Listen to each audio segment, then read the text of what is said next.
मी शीतल इंगळे, विराज आईचा लाडका ह्या यूट्यूब चॅनलवरती तुमचं स्वागत आहे।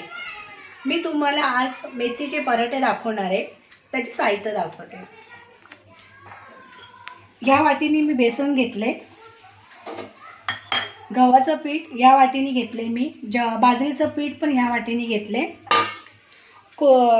मेथी धुवून घेतली आहे, धुवून पाणी नितळायला लावले।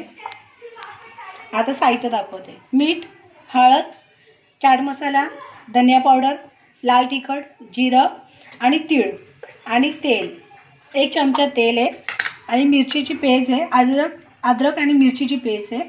ते मी आता तुम्हाला दाखवते कसं पीठ मळायचं त्याचं। केले पीठ। आता आपण मेथी टाकूया।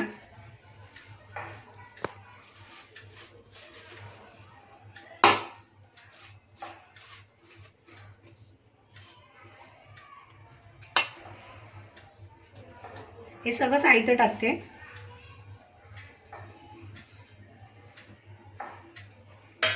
ह्याच्यात दही पण टाकतात, पण मी दही टाकलं का ते पीठ राहत नाही जास्त 2 दिवस।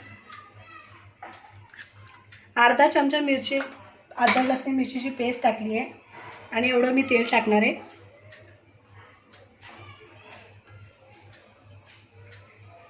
आता सगळं मिक्स करते व्यवस्थित।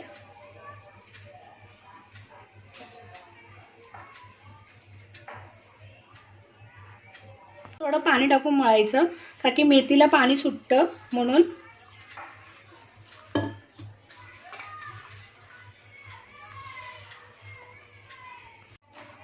आपलं पीठ चांगलं मळून झालेलं आहे। हे बघा, व्यवस्थित मळलंय पीठ आणि जास्त पाणी नाही वापरलं मी। तांब्याभर पाणी घेतलेलं, त्यातलं एवढंच पाणी राहिले।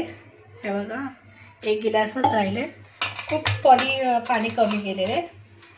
मेथीला पाणी सुटतं म्हणून करून ठेवले मी। आता आपण थेपले बनवायला घेऊ।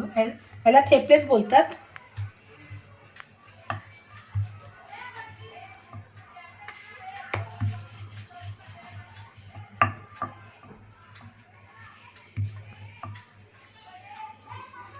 आपले थेपले याला गुजरातीमध्ये थेपले बोलतात आणि महाराष्ट्रामध्ये मेथीचे पराठे बोलतात। झालेले आता आपण तव्यावर टाकू। आता आपण याला तेल लावूया पराठ्यांना। आपलं चांगलं शेकून झालेले। आता मी उतरवते। माझे मेथीचे पराठे झालेले आहे। हे बघा, मेथीचे पराठे तुम्ही हे प्रवासामध्ये नेऊ शकता। 3 दिवस राहतात हे पराठे आणि टमाटा सॉस, लोणचं, दही ह्या रायतांबरोबर तुम्ही खाऊ शकता। आणि प्रवासात 3 दिवस हे पराठे तुम्ही लहान मुलांना देऊ पण शकता। ट्रेनमध्ये आवडीने खातात पोरं। तुम्हाला माझी रेसिपी आवडली असेल तर मला लाईक करा आणि फॉलो करायला विसरू नका।